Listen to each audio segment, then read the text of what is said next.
৩০শে December অনুষ্ঠিত হয়েছে বাংলাদেশ ইসলামী ছাত্র শিবির ঝিনাইদহ জেলা সাবেক নেতাকর্মীদের মতবিনিময় সভা।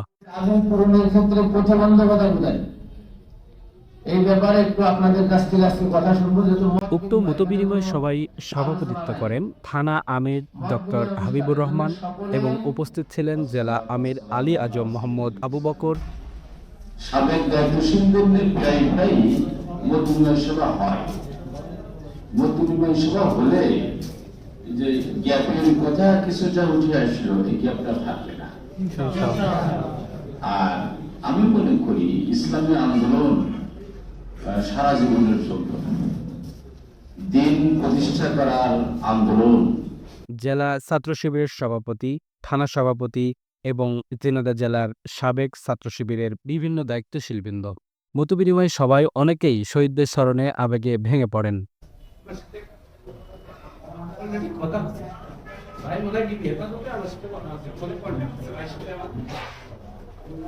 ভাই বলছে আমি আপনার কাছে আসতেছি, আমি তখন চাকরিরত অবস্থায়।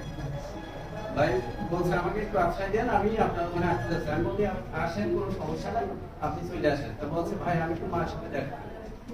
তারপরে ঠিক ভাই তখন গাবতলী থেকে গাড়ি করার সাথে সাথে ভাই অ্যারেস্ট হয়েছে এবং অ্যারেস্ট অবস্থায় আমার সাথে কথা হচ্ছে।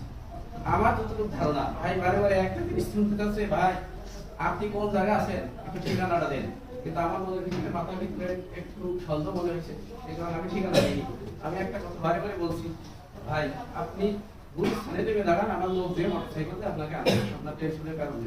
কিন্তু একই প্রশ্ন বারবার আসছে, তখনই আমার সন্দেহ হয়েছে ভাই দিতে হবে। আধা ঘন্টা পার না হতে আমার ইউনিয়ন আমিন আমাকে ফোন দিয়ে জানাচ্ছে যে ভাই গ্রেফতার হয়েছে।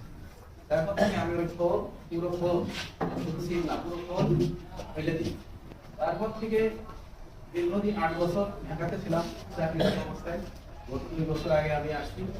তো আমার একটা মানে অভিযোগ বলাটা ভুল, কারণ অভিযোগ নাই, ইসলামী সংগঠনের উপর অভিযোগ থাকে। ছাত্র শিবিরের সাথে সুজনের মান উন্নয়নের দিক থেকে সুজন অনেক বেশি দায়িত্ব বা বড় মান উন্নয়ন করেনি, কিন্তু ছাত্র শিবিরকে যতটা সেবা দেওয়া দরকার, ছাত্র শিবিরের দায়িত্বশীল সদস্যে কাজ করার জন্য অনেক দায়িত্বশীল আমার থেকে হয়তো বা তাকে অন্তত বেশি চেনে বা তার মেহমানদারিতা তার ইসে। পরবর্তী জীবনে এইটাই বিগত সরকারের সময় আসলে এত পরিমাণ তার উপর চাপ আসে, তার পরিবার তার সব দিক থেকে। আমাদের তো অবস্থা আছে 13 সাল থেকে তো যে অবস্থা, লাস্ট ছেলেটা একটা ছেলে আমার মেজু ভাই, সেই ছেলেটা মালয়েশিয়ায় চলে যায়। মালয়েশিয়া থেকে চলে আসার পর একটা পর্যায়ে শেল্টার মূলক গোপালপুরে থাকে। সেই অবস্থায় ছেলেটা হাত বাঁধা অবস্থায়, পা বাঁধা অবস্থায়, গলায় ফাঁসিতে ঝুলানো অবস্থায় তাকে সেখানে সেই অবস্থায় লাশ পাওয়া যায়। বর্তমান গত সরকারের আমলে আমাদের কেসটাও খারিজ করে দেয়। সেই কেসটাকে এবং সকলে সবার মনের কথাগুলো, যে সমস্যাগুলো আছে সেই সমস্যাগুলো নিরসনের জন্য কথা বলেন। আমরা ইতিমধ্যে কয়েকটা ইউনিয়ন সফরে আমি শিবিরের থানা সভাপতিকে নিয়ে গেছি এবং করণীয় ব্যাপারে বলেছি।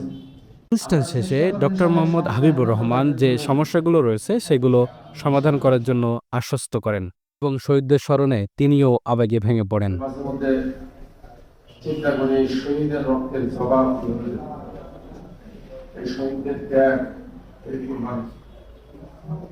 সাইদ গ্রামের আঞ্জুমানি আপনারা শুনেছেন, যার সামনে শহীদ করা হয়েছিল খুবাইব নাজিরের লাগবে।